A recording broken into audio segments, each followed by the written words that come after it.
Muito bem, amigos da TV Máquina Brasil, e esse programa não podia ser mais do que especial, porque nós temos a honra e a satisfação de conversar com o renomado, premiadíssimo arquiteto paulistano Sigbert Zanettini. E olha, eu vou te falar, é impossível passar por algum ponto, não só de São Paulo, mas do Brasil, sem tropeçar em alguma obra que leva a assinatura desse mestre da arquitetura. Eu vou te chamar de professor, porque para mim é o título mais importante que alguém possa ter. Professor Zanettini, muito obrigado pela honra de me conceder essa entrevista. É um prazer também estar com você e com todos os que nos ouvem e veem. É um prazer estar aqui.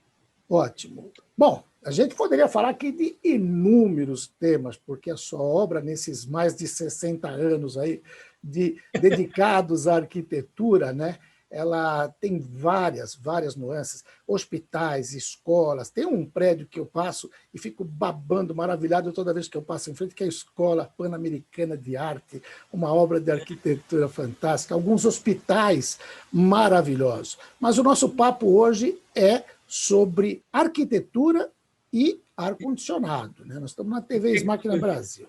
Professor, como o senhor enxerga a importância do engenheiro de climatização no momento da definição dos layouts hospitalares, onde existe uma preocupação com a contaminação cruzada, né? Ele deve participar desde os primeiros esboços do projeto ou pode englobar a equipe num segundo momento?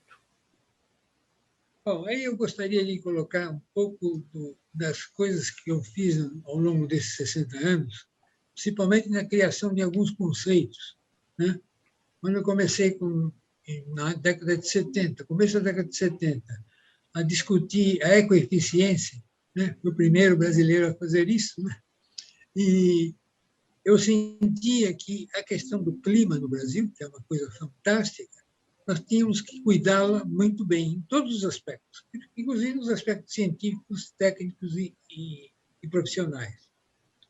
Na questão da arquitetura, eu achava que a questão do clima, ela, num país tropical, ela é estrutural, quer dizer, ela não é uma coisa secundária, ela é coisa fundamental, assim como outras disciplinas, mas essa faz parte do nosso ambiente, da nossa ambiência tropical, né? E aí, então, ao longo desses anos todos, eu procurei tentar definir o que eu achava de que era arquitetura, né? O que a arquitetura representava de importante. E quando eu fiz minha livre docência em 2000 redondos, aí na FAO, em São Paulo, na USP, né? Eu coloquei uma definição que na tese que foi praticamente definiu aquilo que eu chamava de arquitetura contemporânea, né? Essa arquitetura contemporânea é o resultado físico-espacial do encontro equilibrado e harmônico entre o mundo racional e o mundo sensível. Não existe, para mim, arquitetura que não tenha um encontro equilibrado e harmônico entre dois mundos, o mundo da ciência e o mundo das artes. Ela só vai ocorrer, a arquitetura vai acontecer quando esse mundo está em equilíbrio, está integrado. Então, daí a minha importância sempre, ao longo de toda a minha profissão, de trabalhar muito com engenharia, né? A ponto de todos os meus projetos serem iniciados com uma equipe mais ou menos grande de profissionais, nas várias especialidades, para que o projeto já nasça, já venha à tona com a questão colocada no seu todo, né? Que é a questão formal, a questão arquitetônica, artística dela, mas também todo o subsídio técnico, né? Que é fundamental para que ela se mantenha e dure, né? E seja eficiente. Nesse sentido, essa integração entre arte e técnica, para mim, é a definição básica da arquitetura hoje, que eu chamo de arquitetura contemporânea, que é a arquitetura que a gente faz nesses últimos anos todos. Nesse sentido, o raciocínio é o seguinte, quer dizer, eu não começo nenhum projeto, seja ele de pequeno, médio ou grande porte, e já fiz projetos de muito grande porte, que essa equipe não começa integradamente, né? As especialidades entram junto, já na concepção inicial, discutindo o programa, discutindo o plano diretor, que normalmente surge quando é um projeto maior, né, que envolve outras questões, né, envolve o local, o meio ambiente, o ruído externo, o ruído interno, as questões todas de alimentação de água, de sol, de vapor, enfim, tudo aquilo que são os ingredientes que constituem a arquitetura, principalmente na arquitetura hospitalar, onde todos esses elementos são estruturais, eles fazem parte da concepção arquitetônica e da maneira de resolver o projeto como um todo. Então, eu costumo sempre iniciar com uma reunião mais ou menos grande de profissionais, a grande maioria de engenheiros, né? Eu já sou meio chamado também de engenheiro, porque tanto essa luta pela engenharia, né, que eu fiz ao longo da vida toda, que eu acho que não dá para fazer arquitetura sem engenharia, não tem como. E todas as especialidades de engenharia, todas as disciplinas, né? Nesse sentido, eu acho que aquela pergunta sua, se a disciplina que vai cuidar da questão do clima, da questão das questões todas ligadas ao meio ambiente, ligadas a toda a questão do ar, da temperatura, de como ele é conduzido e tratado dentro desses espaços, ele tem que iniciar, tem que ser colocado no início, não é colocado depois. Ele faz parte da concepção. Correto. Então, daí os resultados que a gente tem tido sempre muito bons, porque os projetos não têm o mais ou menos, né? Ele é resolvido no seu todo, e na medida que ele é resolvido no seu todo, essas disciplinas elas contribuem não só no sentido de alimentar o projeto, mas principalmente dar direções para o projeto. Os projetos não são iguais, os lugares não são iguais, né? As atividades não são iguais. Dificilmente se repete tudo isso. E, então, há uma necessidade de uma especificidade de estudo e integração desses estudos em cada condição de trabalho, né? Em cada nova condição de trabalho. Então, aí é que eu digo, quer dizer, a partir dessa visão integrada é que a gente vai desenvolver o projeto, desde o início.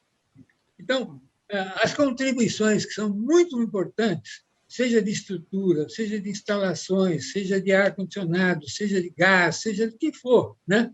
De todos os insumos que fazem parte desse conjunto de coisas que vão fazer com que aquele edifício, aquele conjunto de edifícios, ou aquele complexo vai se desenvolver, vai nascer integradamente, não é que vai se integrar depois, ela vai nascer integradamente.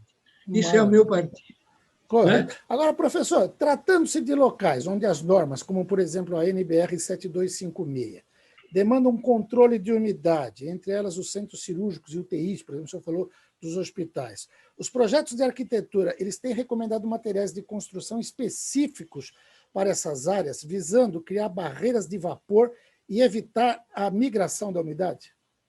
Sim, você tem que, por exemplo, evitar a proliferação de micro-organismos, que é a questão básica que está favorecida pela umidade alta, né?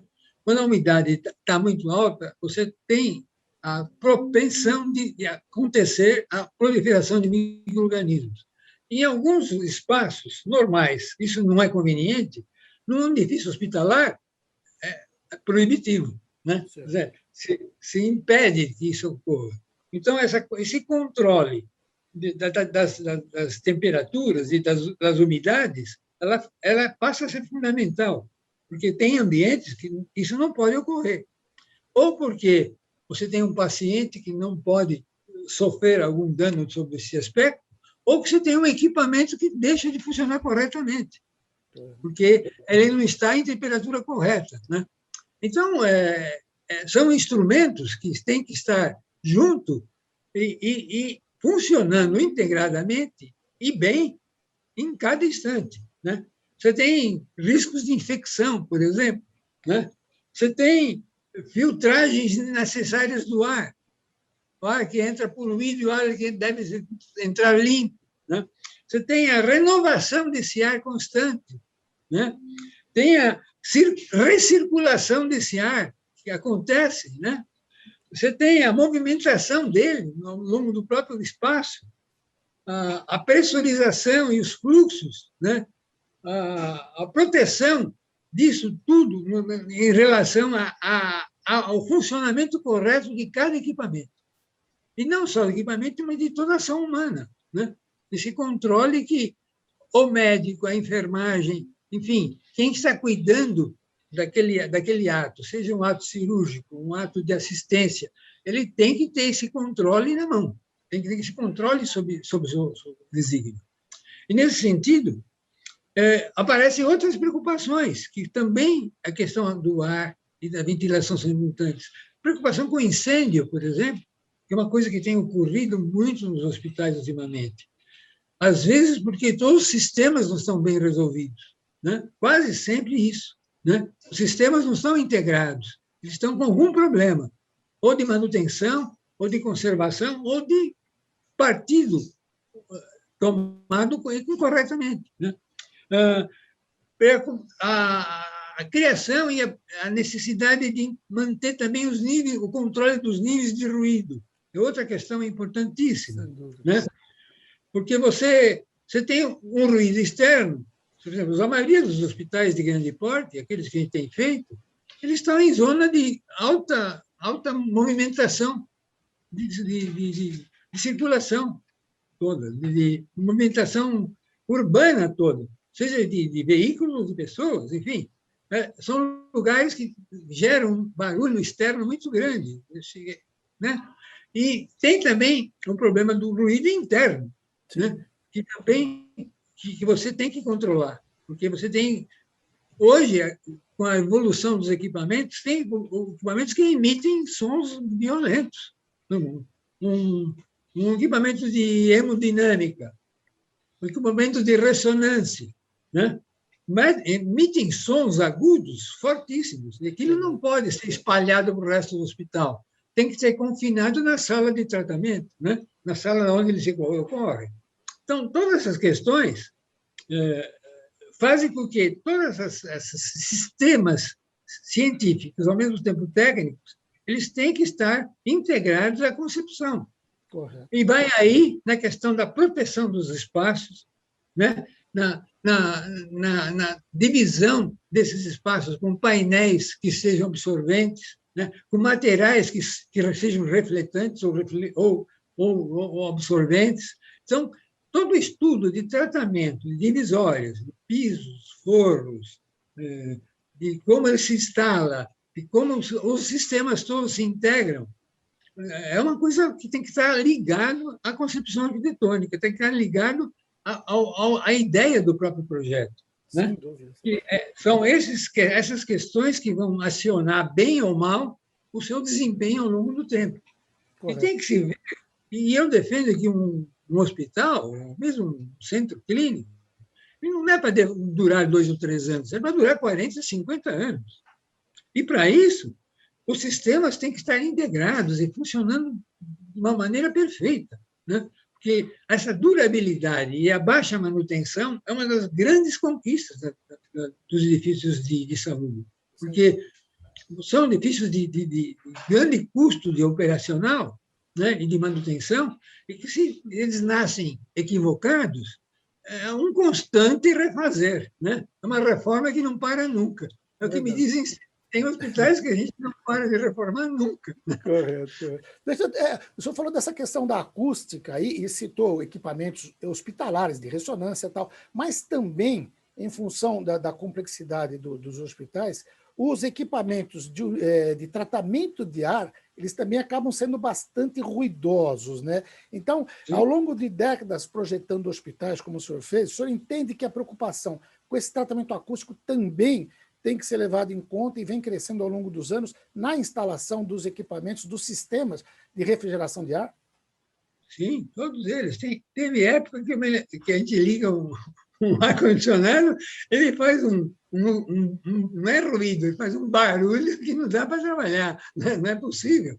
Agora, você trabalhando num escritório normal, você pensando numa sala de cirurgia, que a questão do silêncio, do cuidado com o ouvir, não é só com o ver, mas com o ouvir, é fundamental, né? Você tem que entender como o teu paciente está sendo tratado, como ele está sendo acompanhado, né? E até a respiração dele é uma informação importante, né? Então, o ruído tem que ser praticamente zero, né? E isso você tem que coordenar no todo o sistema, e não é só na sala. O próprio sistema, às vezes, que tem vibrações, terpurações, tem chapas refletivas. Então, você tem N elementos que não te ajudam na audição e não ouvir o que é que te interessa, né? Ou se dirigir para o ponto de trabalho seu, que é fundamental, né? Então, o controle de tudo isso nasce junto com a concepção. E, às vezes, um espaço mal resolvido é como a acústica de um teatro, né? Não precisa pôr só materiais que sejam absorventes, refletivos ou não. Já a concepção dele, se for boa, talvez dispensa ter uma série de coisas. Eu tenho um auditório que eu fiz para o Centro de Pesquisa da Petrobras que não tem nenhum aparelho de informação e de repercussão de som. É o ar no sentido. Então, é um negócio fantástico, que você não precisa de artifícios. A própria forma já ajuda acusticamente o ambiente, né? Então, isso veio porque eu era mais sábio, mais inteligente? Não, porque eu fui informado que certas condições formais, né, estruturais, criam condições ambientais excelentes, né? Eu vi na Grécia, num espaço livre, um auditório maravilhoso. É verdade, é verdade. Eu tive a presença, foi a grande surpresa que eu tive na minha vida, ter um espaço aberto e ouvir uma pessoa falando do pequeno paus a 50 metros de distância, né? Verdade. Então, eu achei que era o domínio do som, né? E isso é extremamente importante. Até a forma tem questões ligadas a essa questão. Não à toa que esse centro de estudos da Petrobras é premiadíssimo, aí ganhou os melhores prêmios, entre outras obras suas premiadas também. Esse foi o prêmio Top One Internacional, o primeiro prêmio internacional de projeto brasileiro. Eu acho que foi uma experiência riquíssima, que onde eu trabalhei, para você ter uma ideia, foram 30 empresas com 270 profissionais de projeto, todos eles, né? Todas as especialidades, até realidade virtual, né? Então, foi um negócio fantástico, porque não só eu vivenciei isso, mas também recebi essa informação de um monte de cabeças importantes que contribuíram para aquele projeto ser realmente uma coisa para ficar para o futuro mesmo, ser uma obra de arte, né, a gente chama, né? Uma obra real. Literalmente. Professor, eu ficaria aqui mais algumas horas batendo papo, aprendendo muito com o senhor. Infelizmente, o tempo de televisão é implacável, né? Se eu não perguntei algo que o senhor gostaria de falar, fique à vontade para a gente poder concluir a entrevista. Eu acho que a preocupação com as questões formais ligadas às outras questões todas, e principalmente às ambientais, que no caso brasileiro elas são, eu digo, elas são estruturais, né?